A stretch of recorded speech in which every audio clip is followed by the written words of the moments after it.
Halo teman-teman, Assalamualaikum warahmatullahi wabarakatuh. Langsung aja ya. Kalian pasti lagi nyari gimana caranya kita itu mengatasi gelisah.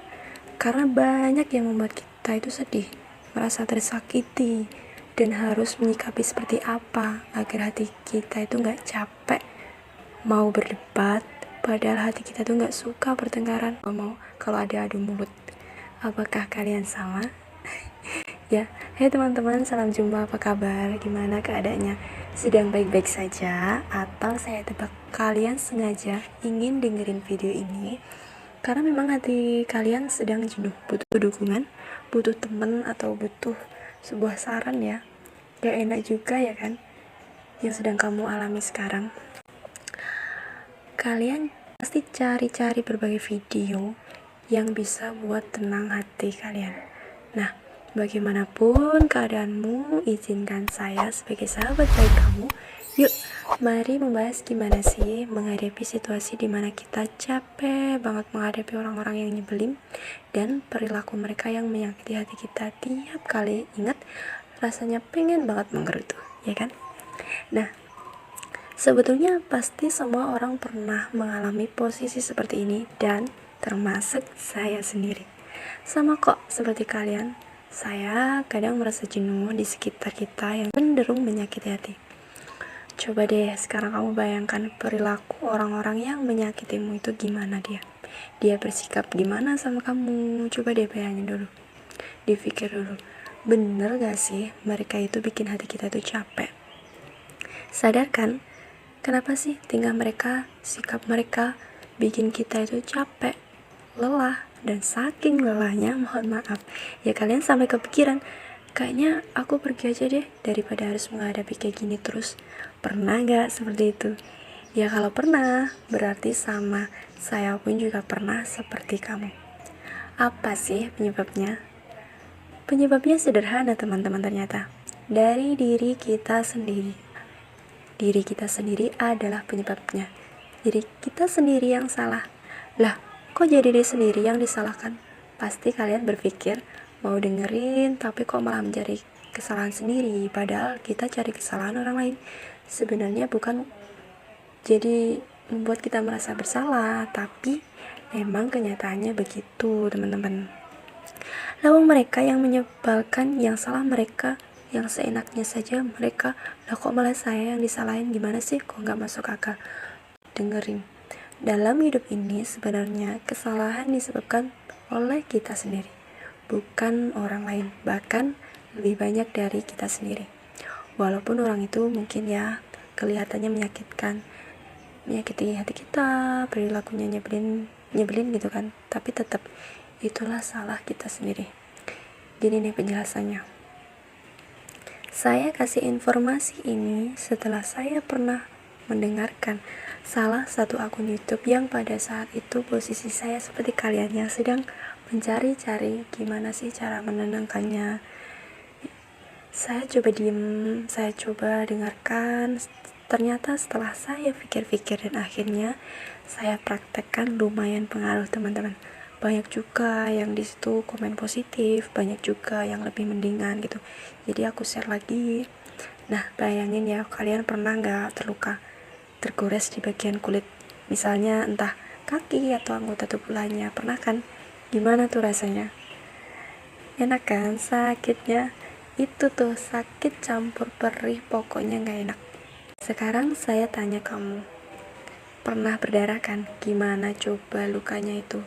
Rasanya sakit, keluar darah, terus tiba-tiba sembuh. Bisa gak sembuh sendiri? Atau kamu apain? Coba dijawab. Gimana caranya?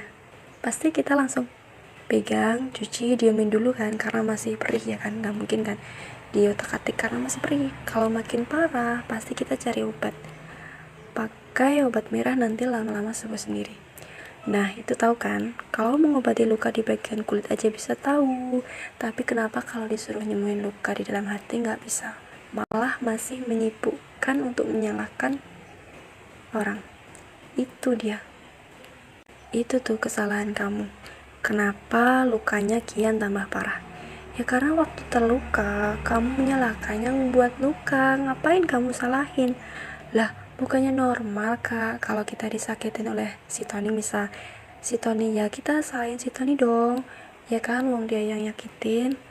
Kalau disakitin sama atasannya, kita salahin dia dong. Ya normal kan? Salah dan salah teman-teman. Itu suatu hal yang keliru yang kamu anggap normal, yang membuat luka batinnya makin terasa. Capek, lelah hati kita secara nggak sadar, lukanya tambah parah. Sama loh ya kayak luka di kulit tadi.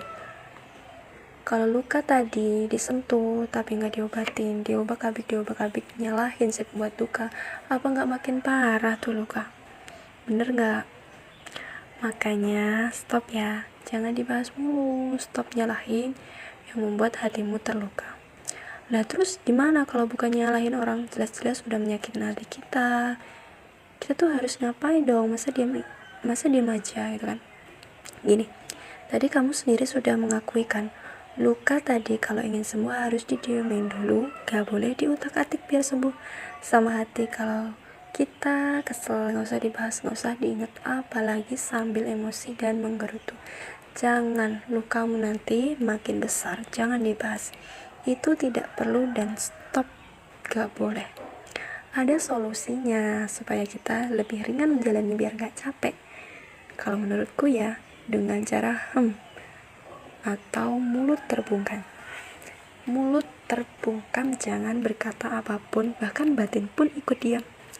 Yang mana ketika kamu disakitin orang lain, ketika ngalamin gak enak, berhenti mengatakan apapun dan cukup diam.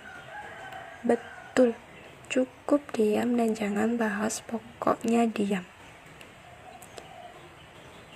Kan kayak tadi ya, selama ini kamu misal mengalami sakit hati karena si Tony, kamu tiba-tiba ngomong sama teman begini, tahu gak sih kelakuan si Tony tuh keterlaluan, dia begini begitu, gak tahu malu dan bla bla bla. Semakin panas kan tuh hati, yaitu makin dalam. Lalu kamu bahas orang yang nyakitin kamu ke temen dan semua orang. Please jangan dilakuin, jangan dibahas dan stop. Kebiasaan itu tuh yang buat lukamu bisa semakin parah. Misal gak suka sama tokoh di TV, tahu gak si Ek yang sering muncul di TV itu tuh, udah tahu dia tuh begini begitu, heboh pokoknya. Padahal hal itu yang membuatmu sedih. Di situ kan kamu, di situ kamu tuh tambah parah. Nah itu tuh maksudnya. Mulai saat ini cukup intinya jangan bicarakan hal-hal yang bikin kamu sakit. Nah sekarang coba didiamin luka tadi gimana. Kadang-kadang perlu obat ya kan, gak mungkin kan sembuh-sembuh sendiri. Nah bagaimana kalau hati? Apa nih? Jika hati kita sembuh setelah kita diamkan, obat berikutnya adalah coba doakan orang yang menyakitimu agar mereka dapat hidayah. Setelah kamu bayangin siapa yang menyakitimu sambil lihat video ini, coba kamu pause aja dulu, gak apa-apa videonya, kamu coba doakan aja deh